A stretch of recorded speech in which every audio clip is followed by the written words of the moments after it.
Welcome to the Right Way to Play podcast. No hype, no fluff, just real conversations about character-driven competition and the future of college sports. Let's dive in. If you want to understand what sustainable growth looks like in athletic departments, we've got your case study today.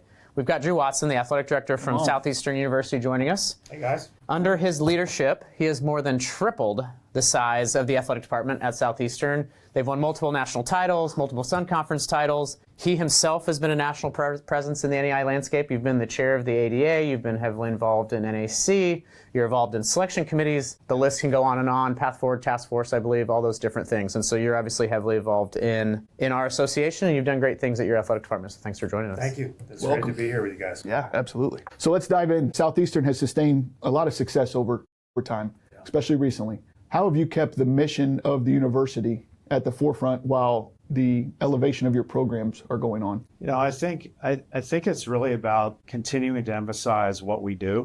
And what we do, as many athletic departments in the country do, we're really focused on three different areas. We're focused on the character development, we're focused on academic development, and competitive excellence. I think, you know, when I first kind of laid out that vision as AD at Southeastern, I literally had someone say, can't do all three. And I'm like, yeah, I think you can. I think you can. Yeah, exactly. And so I think it's really about continuing to emphasize those three things. And one that I've added over the years is you got to be a team player. You know, I think there's a lot of really smart coaches who are good at what they do, who don't really do the team thing with their colleagues or the department. And so I really think it's about continuing to emphasize what makes us who we are. And that's really on me. You know, I've got to pay attention to the pulse of the department. I can't get stuck in my office doing different things. I try and set up a meeting. I meet with each coach on a regular basis, and I've got to pay attention. The times when we've kind of drifted off mission is when I'm not paying attention. I'm not paying attention to coach who may have been really excited about working at Southeastern initially. I don't care about the budget. I don't care about the limitation. I just want to be a head coach. And then years 3, 4, 5 hit, and they're like, it grinds. Yeah. And then all of a sudden their heart turns sour, and and the Bible says, out of the abundance of the heart, the mouth speaks. And if I'm not paying attention to that, if I'm not having a conversation with coaches, mission drift is really, really possible. It's a great lesson. So I want to talk about sustained success. I think about some of the runs your baseball team has had the last few years, and other programs come to mind too. You talked about culture and philosophy and those things that you try to instill in your staff. How do you prevent just kind of complacency? Like, you think about, like, winning can breed to comfort from time to time, and you just kind of get complacent and maybe you don't win at the same level. How have you challenged your coaches to continue to get better, to think more intentionally and not have that kind of creep into the department? I think complacency is easy to battle when you give them enough scholarship not to really win the big game, but get close. Got it. Right. We have had some success, but we have three. We've been NAI for 15 years, 16 years. We have 3 national titles as a team. We have a number of individuals in wrestling and track, but that in and of itself, I think keeps people from being complacent. Mm-hmm. Because we're not sitting there looking at 25 national titles. Mm-hmm. We're not Jim Abbott down in Oklahoma City. Right. But I think that really does keep people hungry for what we're chasing.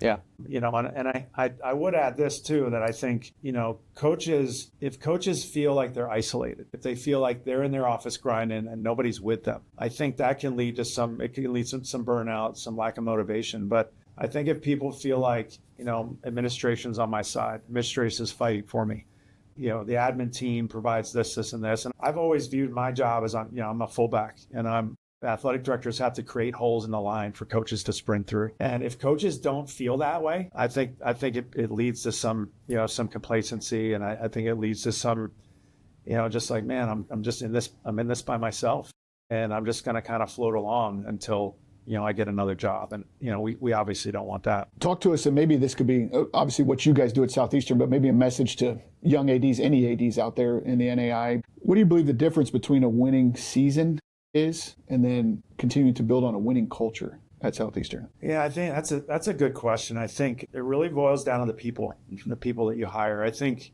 you can hire a coach. There's a lot of coaches who are really good at what they do. They're good at coaching their sport. The good ones are really good at coaching a culture, building a culture in their program. But you always have coaches who and I think we're pretty good at hiring, but I'm not batting 1,000 in my 15 years. There's some hires that we've made that, I look at, I'm like, man, that was rushed. That was made with a proper focus on priorities with that hire, but when you look at coaches, hopefully at this level, they're good at what they do.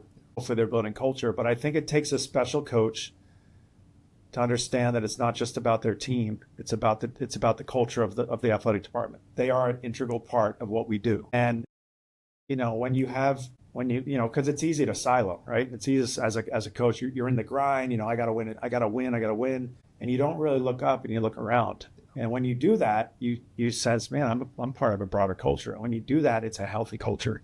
I would add this too, that winning culture takes everyone. I think we tend to focus on the head coaches. Right. But your athletic communications staff, your athletic trainers, your admin staff, your admin team, if they're not bought in or on board, you really don't have much there. Well, and as an add-on to that, a follow-up, if you will, we've heard that every now and then you'll be the team bus driver on road trips. So you correct. Talk about, it's one thing to be the AD and kind of work from above, but you also are not afraid to get in there and do something that's maybe not glamorous. So tell us about how that started. That's taking other duties as assigned to the next level. And it's funny because I take some heat for like in jest, like people are like, you're like, I'll go to Kaiser. Swider's like, did you drive the bus again? And it's like, well, yes, by the way, yes, I did. And I do think that the student athletes and the coaches need to feel like I'm in the fight with them. Yes. I'm not just sitting in an office. And so it's got a practical purpose. I mean, we have 3 CDL buses on campus and we have a limited amount of drivers, but I've really made it a goal to try and get on the road with a team a year. And so I try and get on the road with each of the teams. That has never happened purely in a season, in a year, but it really gives me a different view on the coaches, on the student athletes. I think it models servant leadership, and I find out a lot about teams. When, some teams get on the bus, they never speak to me. And other teams, get off the bus and each person says thank you. And I learned a lot about our men's basketball team. I drove them a couple weeks ago to Warner, and team gets off the bus and I heard the coaches go, okay, we had 2 that time. I said, 2 what? He goes, we chart thank yous to the bus driver. We chart that in our team because it shows gratitude. It shows who they are. He said after big losses, sometimes, earlier this season, we had a big loss to Kaiser on the road. Only 2 of the guys thanked the bus driver. More thank yous and a win after, and it provides a teaching moment for the coaches. But it's those kind of things that I learn. I've learned other things that aren't so good sometimes. That allow me to coach the coaches in a way that helps them grow. So and it's fun for me. I bet. Yeah. It's fun to hear the conversations and to talk to the coaches, get in the restaurant with the teams and just talk. Well, even with your coaching background, it kind of puts you back into that without being all the way in. Yeah. So, well, quick plug then. If you're in the Southeast and need a CDL licensed driver, Drew is available. Reach out to Alan and Austin and we'll get you connected. We'll represent them. What's the longest trip you've driven a team on? Do you mostly do it in conference or do you take them on some longer non-conference I mostly trips? do in conference. I'm here today for the Women's Basketball Selection Committee. The last 2 years, I've driven our team to New Orleans from Lakeland, which is about a 9.5 hour drive. Okay. So that is the longest I've gone. Right on. I don't think buses have DVD players anymore, but bring the volume up. Well, I think for year 2 of this podcast, maybe we do get a bus and Drew drives us around and we do podcasts on the bus. I'm seeing college game day type things going on. First stop, We'll go right to the heart of it. right to the heart. Perfect. Okay, I'm going to change the way we're talking about athletic departments. You and I have talked about this a little bit in the past, that I kind of have this concept that running an athletic department is a little bit of art and a little bit of science. And we've spent a good amount of time kind of talking about the art, which is the people side, the culture side, the things like that. Let's talk a little bit about the science, because you, as we mentioned kind of in your intro, you have had substantial growth to athletics, but it's also been intentional growth. And so talk to us a little bit about the framework you've used, how the NEI has set you up well to do that. What has been your philosophy around growth? How have you worked with your administration? And I'm gearing these questions towards maybe a young athletic director that might be listening to the podcast that's interested in thinking about how they approach these same conversations. I think it's tough because at a lot of our institutions at this level, they're building based on it. They just need headcount. They need heads and beds. They're trying to add sports to put better the bottom line. I've been really fortunate in that we typically don't do that. Now, there's been various directors of admissions who have called me, hey, when do we start women's rugby? When do we start? Right. And it's like, then our president, Dr. Ken Nagel, he's a former sportscaster. He gets it. And, I would just say we're blessed. Okay, so as we've grown from 130 athletes to 550 athletes, it's really been strategic on what fits Southeastern's mission and vision. Mm-hmm. And so when we look at it that way, there's not pressure to start sports that don't really fit us. There were some sports we started a few years ago that as of next year we're not going to have. Some smaller sports. Esports is one that we're not going to have next year. When esports was started, it was thought that it's going to bring in a lot of different types of students who don't play traditional athletics. Mm-hmm. But what we found is that it's really converting students already on campus to esports, which is not what we started, and it's expensive. Yeah. And so we decided it's better to put those resources towards traditional sports. But as we've started, our philosophy is if we're going to start it, we're going to do it right. That was our philosophy with football in 2014. We're not going to start it asking a coach to recruit 225 athletes and we have 100 helmets. Mm-hmm. We're going to try and make sure that, because what's that effect? It affects the student athlete experience. Right. And I know a lot of people watching this are going, it must be nice for you. You're not in a spot where you've got to do a lot of developmental and you've got to, start sports to keep the university alive. But that's really been our overarching philosophy is start things that benefit the campus of Southeastern University and do so in a way that promotes student athlete success. And there are financials to that, of course, but, and we've got to look at things that make sense financially. And I would say, we're at a good spot right now, but it's because we have an administration that believes that the right way to play on campus is making sure we have sports that we can support at a high level. Awesome. Love that. Good transition to the next question. So about almost a year here and a month ago, the NAIA launched the Right Way to Play brand advocacy campaign at the convention in San Diego. When you hear the right way to play, and now you've had 11 plus months now to sink it in and kind of formulate it to what works.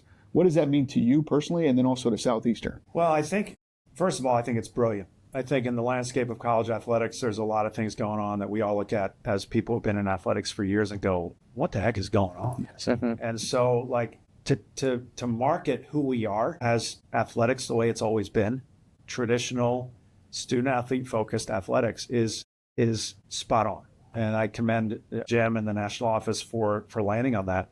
What it means to me is it's athletics that's free of the tremendous influence of the transfer portal and unhealthy NIL. We have that, but it hasn't gotten to the point where it's out of balance. And I think schools aren't overregulated. We haven't been corrupted, as it were, by the multi-million-dollar TV deals. And so when you look at how athletics was being played 30 years ago and really put out there for student athletes, student athlete experience, or that. Now, that may lead some people to go, well, they're backwards, or they're, they're old school, like they're not up to date. That couldn't be further from the truth. I think we're more forward thinking than ever. I mean, you've got adjustments to championships that you're making, the ROA. You've got Path Forward Task Force. You've got kind of a new look at selection committees. You've got all this stuff that we're doing that says we're forward thinking. And so if somebody's going to sit there and criticize us because we're old school, I think we're going to own that. We're proud of that. But we're also forward thinking. I mean, this podcast is an example of that. We would have never done a podcast 10 years ago. But you look at the space and go, what's the best way to get our message out there? Mm-hmm. It's the podcast space. Yep. Now, some people may say we need new hosts. And I would agree wholeheartedly, but got a lot of pictures to change, but that's okay. I'm sure we have the money to do that. But forward thinking, Yeah. And I think it's great that you're trying to get the message of who we are out there this way. Yeah. Austin, I think that's a perfect segue into our Fast Five lightning round. We're going to lighten things up a little bit. We're going to talk a little bit about some less serious stuff. So we're going to throw some quick hit questions at you. Now, I will warn you. 1 to 2 word answers, 3 max. These have become moderate to slow fives often. And so we're trying to keep these fast fives. So don't overthink it.